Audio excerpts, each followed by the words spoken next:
Bangalore, and tomorrow we have train at 5 p.m. So now nade ಬೆಳಿಗ್ಗೆ 5 a.m.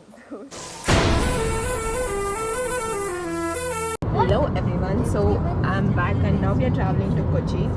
So before we travel to Kochi, we have to go to Bangalore. Hello everybody. I woke up now. ಇವಾಗ ನಾವು ಹೊರಡ್ತಾ ಇದ್ದೀವಿ ಮನೆಯಿಂದ. ನಾವೆಲ್ಲ weight ಮಾಡ್ತಿದ್ದೀವಿ ನಮ್ಮ ವಂದೇ ಭಾರತ್ ಟ್ರೈನ್ಗೆ. ನಮ್ಮ ಟ್ರೈನ್ ಫೈನಲ್ ಆಗಿ ಬಂತು. ನಾವು ಫುಲ್ ಎಕ್ಸೈಟ್ಮೆಂಟಲ್ಲಿದ್ದೀವಿ. ಬ್ರೇಕ್ಫಾಸ್ಟ್ಗೆ ಬ್ರೆಡ್ ಆಮ್ಲೆಟ್ ಆ್ಯಂಡ್ ಕಟ್ಲೆಟ್ ಇವರೆಲ್ಲ ಫುಲ್ ಗಲಾಟೆ ಮಾಡ್ತಾಯಿದ್ರು. So this is our lunch in Vande Bharat for the afternoon. ಎಲ್ಲ ಮಕ್ಳಿಗೆ ಐಸ್ ಕ್ರೀಮ್ ಇಷ್ಟ ಇದೆ, ಇವನೊಬ್ನಿಗೆ ಮಾತ್ರ ಐಸ್ ಕ್ರೀಮ್ ಅಂದರೆ ಆಗೋದೇ ಇಲ್ಲ.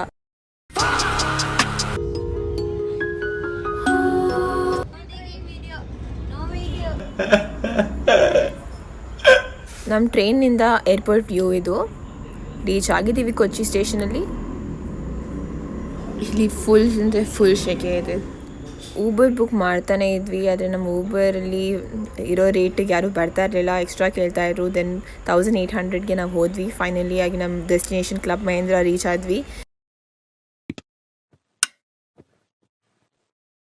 ಅವ್ರು ವೆಲ್ಕಮ್ ಡ್ರಿಂಕ್ ಕೊಟ್ಟಾದಮೇಲೆ ನಾವು ಆ ಪ್ಲೇಸ್ನ ನೋಡೋಕ್ಕೆ ಹೋದ್ವಿ. It was quite good, great only, but compare to all the Mahindra this was not so good ಅಂತ ಹೇಳ್ಬೋದು. ಅಷ್ಟೇನೂ ಚೆನ್ನಾಗಿರಲಿಲ್ಲ, but okay, adjustable for one day ಅಷ್ಟೇ. ತುಂಬ ಆ್ಯಕ್ಟಿವಿಟೀಸ್ ಏನೂ ಇರಲಿಲ್ಲ. ನಾವು ಅದ್ರ ಪಕ್ಕದಲ್ಲೇ ಇದ್ದು ಯಾವುದೋ ಸ್ಮಾಲ್ ಜಾಗ ಹೋಗಿ ಅಲ್ಲಿನ ಅಂಕಲ್ ಆಂಟಿ ತುಂಬ ಚೆನ್ನಾಗಿರೋ ಜ್ಯೂಸ್ ಮಾಡಿಕೊಟ್ರು. ಹಾಗೆ ಒಂದು ಸ್ವಲ್ಪ ಹೊತ್ತು ವಾಕ್ ಮಾಡಿ ನನ್ನ ರೀಲ್ ಶೂಟ್ ಇತ್ತು, ಅದನ್ನ ಮಾಡಿ ತುಂಬ ಕಾಂಟೆಂಟ್ ಶೂಟ್ ಮಾಡಬೇಕಾಗಿತ್ತು ನನಗೆ. ಅದೆಲ್ಲ ಕವರ್ ಅಪ್ ಮಾಡಿ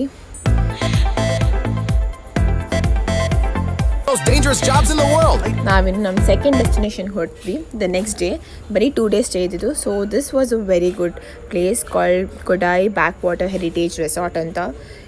ಫುಲ್ ಚೆನ್ನಾಗಿತ್ತು ಜಾಗ ಇದರಲ್ಲಿ. ಅದ್ರ ಡೆಸ್ಟಿನೇಷನ್ ನಾವಿವಾಗ ರೀಚ್ ಆಗಿದ್ದೀವಿ. ಸೊ ನಮ್ಮನ್ನ ಪಿಕಪ್ ಮಾಡೋಕ್ಕೆ ಅಂತ ಒಂದು ಬೋಟಲ್ಲಿ ಬಂದರು. ಬೋಟಿಂದ ನಾವು ಹೋಗ್ತಾ ಇದ್ವಿ ಡೆಸ್ಟಿನೇಷನ್ಗೆ. ಸರೌಂಡಿಂಗ್ ತುಂಬ ಚೆನ್ನಾಗಿತ್ತು. And apparently this was the first time going in boat for the baby infant. ಇವಾಗ ನಾವು ನಮ್ಮ ರೆಸಾರ್ಟ್ಗೆ ಎಂಟರ್ ಆಗಿದ್ದೀವಿ. This was a very good place. Staff ಎಲ್ಲ ಎಷ್ಟು ತುಂಬ ಕೈಂಡ್ ಆಗಿದ್ರು ಅವರೆಲ್ಲ. ನಮ್ಮ ಸ್ಟೇ ನೋಡೋಕ್ಕೂ ಅಷ್ಟೇ ತುಂಬ ಚೆನ್ನಾಗಿತ್ತು. ಸೀನರಿಗೆಲ್ಲ ಫುಲ್ ಬ್ಯೂಟಿಫುಲ್ ಆಗಿತ್ತು. So this is our stay for the second day in Kochi and it's really cute. Club ಮಹೇಂದ್ರಕ್ಕಿಂತ ಇದೇ ತುಂಬ ಚೆನ್ನಾಗಿತ್ತು. ಬಟ್ ಏನಂದರೆ ಕೊಚ್ಚಿಯಲ್ಲಿ ಪ್ರಾಬ್ಲಮ್ ನಮ್ದು ಏನಾಗಿದೆ ಅಂದರೆ ಊಬರ್ ಅವ್ರು ಯಾರು ಅಕ್ಸೆಪ್ಟ್ ಇಲ್ದಿರೋ ಕಾರಣ ಕ್ಲಬ್ ಮಹೇಂದ್ರ ಅವರು ಅವ್ರದ್ದೇ ಟ್ಯಾಕ್ಸಿ ಕಳಿಸಿ ಅಲ್ಲಿಂದ 2000 ರುಪೀಸ್ ಎಕ್ಸ್ಟ್ರಾ ಆಯಿತು ನಮಗೆ. ಸೊ ಟ್ರಾವೆಲಿಂಗಲ್ಲೇ ಕ್ಯಾಬಲ್ಲೇ ತುಂಬ ದುಡ್ಡು ವೇಸ್ಟ್ ಆಯಿತು. ಬಟ್ ಈ ರೆಸಾರ್ಟ್ ತುಂಬ ಚೆನ್ನಾಗಿತ್ತು. ಎಲ್ಲ activities, fun games, everything was for free. ನಂಗೆ ಅನಿಸುತ್ತೆ ಇದು basically island surrounded by backwaters, ಅದಕ್ಕೆ ತುಂಬ ಚೆನ್ನಾಗಿತ್ತು. ಸೊ ಇವಾಗ ನಾವು ಹೋಗ್ತಿದ್ದು ರೆಸ್ಟೋರೆಂಟ್ಗೆ ಲಂಚ್ ಮಾಡೋಕ್ಕೆ. ಅದಾದಮೇಲೆ I be showing you guys what is next.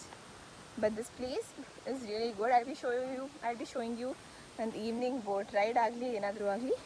I be sharing everything ಒಂದು ಬಿಟ್ಸ್ ಆ್ಯಂಡ್ ಪೀಸಸ್. ಕೇರಳ ಇವಾಗ ನಮ್ಮ ಲಂಚ್ ಟೈಮಲ್ಲಿ ಕೇರಳ ಟ್ರೆಡಿಷ್ನಲ್ ರೈಸ್ ಹಾಗೂ traditional curry with some prawns full tasty ಆಗಿತ್ತು. ಫುಡ್ ಮಾತ್ರ ಸಖತ್ತಾಗಿತ್ತು. ಅನ್ಫಾರ್ಚುನೇಟ್ಲಿ ಬರೀ 2 ದಿನ ಟ್ರಿಪ್ ಆಗಿದ್ದರಿಂದ ಒಂದೇ ದಿನ ಅಷ್ಟೇ ಇರಬೇಕಾಗಿತ್ತು ಈ ರೆಸಾರ್ಟಲ್ಲಿ. ಸೊ ಹಾಗೆ ಸ್ವಿಮ್ಮಿಂಗ್ ಪೂಲ್ ಹೋಗಿ ಅಲ್ಲಿ ಒಂದು ಸ್ವಲ್ಪ ಚಿಲ್ ಮಾಡಿ ನಮ್ಮ ಬೋಟಿಂಗ್ ಇತ್ತು ಈವ್ನಿಂಗ್ ಸನ್ಸೆಟ್ ಅಂತ. ಸೊ ಅದಕ್ಕೋಸ್ಕರ ಅಲ್ಲಿ ಹೋದ್ವಿ. ಬಿಫೋರ್ ದ್ಯಾಟ್ ಸ್ನ್ಯಾಕ್ಸ್ ತಿಂದ್ವಿ. ಸೊ ಸ್ನ್ಯಾಕ್ಸಲ್ಲಿ ಬನಾನಾ ಫ್ರೈ ಮತ್ತು ಕಾಫಿ ಇಸ್ ಮಸ್ಟ್. ಆಮೇಲೆ ನಾವು ಕೊಲಾಬ್ರೇಷನ್ಗೆ ಅಂತ ಕ್ರೋಶಿಯದು ಒಂದು ಶೂಟ್ ಮಾಡಬೇಕಿತ್ತು. ಅದಾದಮೇಲೆ ಬೋಟಿಂಗ್ ಹೊರಟ್ವಿ.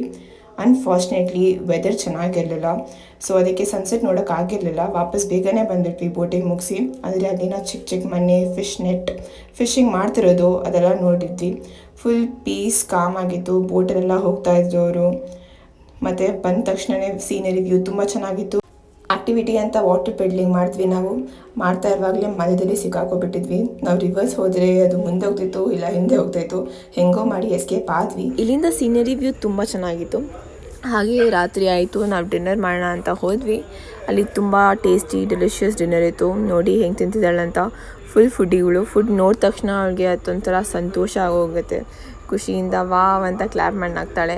ನಾವು ನೆಕ್ಸ್ಟ್ ಡೇ ನಮ್ಮದು ಫ್ಲೈಟ್ ಏರ್ಪೋರ್ಟ್ 3 o'clock ಇರಬೇಕಿತ್ತು. ಸೊ ಹಾಗೆ ಹೋಗ್ತಾ ಇರುವಾಗ Lulu mall on the way ನೋಡಿ ರಾ ಮ್ಯಾಂಗೋಸ್ ತಗೊಂಡು ಮೆಕ್ಡಾನಲ್ಡ್ಸಲ್ಲಿ ಲಂಚ್ ಮಾಡಿ ಕರೆಕ್ಟಾಗಿ 3 PM ಅಲ್ಲಿ ನಾವು ಏರ್ಪೋರ್ಟಲ್ಲಿ ರೀಚ್ ಆದ್ವಿ. ಆದರೆ ಏರ್ಪೋರ್ಟಲ್ಲಿ ದೊಡ್ಡ ಶಾಕ್ ನಮ್ದೇನೆಂದರೆ ಅಲಯನ್ಸ್ ಏರ್ಲೈನ್ಸ್ ಅವರು ನಮ್ಮ ಫ್ಲೈಟ್ನ 1 hour ಡಿಲೇ ಹೇಳಿಬಿಟ್ಟು ಕ್ಯಾನ್ಸಲೇ ಆಗೋಗಿತ್ತು. ಇವಾಗಲೇ ಮಾಡಿದೆ ಕ್ಯಾನ್ಸಲ್ ಆಗಿ, ಇವಾಗ ಫುಲ್ ಸರ್ಕಸ್ ಮಾಡಿ ಇಂಡಿಗೋಲ್ಲಿ ಬಂದು ಇವಾಗ ನಮ್ಮ ಸೀಟ್ಸ್ ಎಲ್ಲ ಡಿಫ್ರೆಂಟ್ ಇದೆ. ಕ್ರೂ ಅವ್ರು ತುಂಬ ಹೆಲ್ಪ್ ಮಾಡಿ ಲಾಸ್ಟಲ್ಲಿ 3 seats ನಮಗೆ ಅಟ್ಲೀಸ್ಟ್ ಟ್ರೈ ಮಾಡಿ ಒಟ್ಟಿಗೆ ಸೇಮ್ ರೋವಲ್ಲಿ ಮಾಡಿಕೊಟ್ರು.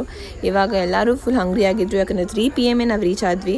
ಥ್ಯಾಂಕ್ ಗಾಡ್ ನಾವು ಆನ್ ದ ವೇ ಬರ್ತಿರುವಾಗ ಲುಲು ಮಾಲ್ ಹೋಗಿ ಮಾರ್ಕೆಟಿಂದ ಶಾಪಿಂಗ್ ಮಾಡಿ ಸ್ನ್ಯಾಕ್ಸ್ ತೊಗೊಂಬಂದಿದ್ದಕ್ಕೆ ಇಲ್ಲಿ ಎಲ್ಲ ತಿಂದು ಖಾಲಿ ಮಾಡ್ತಾ ಇದ್ದಾರೆ ಸ್ನ್ಯಾಕ್ಸ್ನ. This is her first flight at 1 year and this was my second flight in 18 years and hers it is first flight at 35 years. Finally IndiGo ಫ್ಲೈಟಲ್ಲಿ ನಾವು ಹೊರಟ್ವಿ. ಆಲ್ರೆಡಿ 10 PM ಆಗಿತ್ತು. ಈ ಫ್ಲೈಟಿಗೋಸ್ಕರ ನಾವು ಎಕ್ಸ್ಟ್ರಾ ಪೇ ಮಾಡಿದ್ವಿ. ಆ ಫ್ಲೈಟ್ದು ವಾಪಸ್ ರೀಫಂಡ್ ಬರುತ್ತೆ ಅಂತ ಹೇಳಿದ್ರು ಅವರು 7 daysಲ್ಲಿ. ಸೊ ಅಲ್ಲಿಗೆ ಈಕ್ವಲ್ ಆಯಿತು. ಆದರೆ ಇಂಡಿಗೋ ಎಕ್ಸ್ಪೆನ್ಸಿವ್ ಇರೋದ್ರಿಂದ 10,000 rupees ನಮಗೆ ಎಕ್ಸ್ಟ್ರಾ ಆಯಿತು. ನಾವು ಐ ರೀಚ್ಡ್ ಮೈಸೂರು. ನೆನ್ನೆ ರಾತ್ರಿ 1 o'clock ನಾವು ರೀಚ್ ಆದ್ವಿ. ಆದಮೇಲೆ ಬೆಳಿಗ್ಗೆ 11:45 ನನ್ನ ಬಸ್ ಇತ್ತು ಮೈಸೂರಿಗೆ. ಸೊ ಅರಾವತ್ತಲ್ಲಿ ಬಂದು ಇವಾಗ ರೀಚ್ ಆಗಿದ್ದೀವಿ ಮೈಸೂರಲ್ಲಿ. ಹಾಗೆ ನನ್ನ ಕಡೆಯಿಂದ ಕನ್ನಡ ಮಾತಾಡೋದಾಗಲಿ ಏನಾದರೂ ತಪ್ಪಿದೆ ಪ್ಲೀಸ್ ಫರ್ಗಿವ್ ಮಾಡಿ. ಮತ್ತು ನಾನು ಇನ್ನೂ ತುಂಬ ಈ ಥರನೇ ವ್ಲಾಗ್ಸ್ ಮಾಡ್ತೀನಿ, ಎನ್ಕರೇಜ್ ಮಾಡಿ, ಸಪೋರ್ಟ್ ಮಾಡಿ.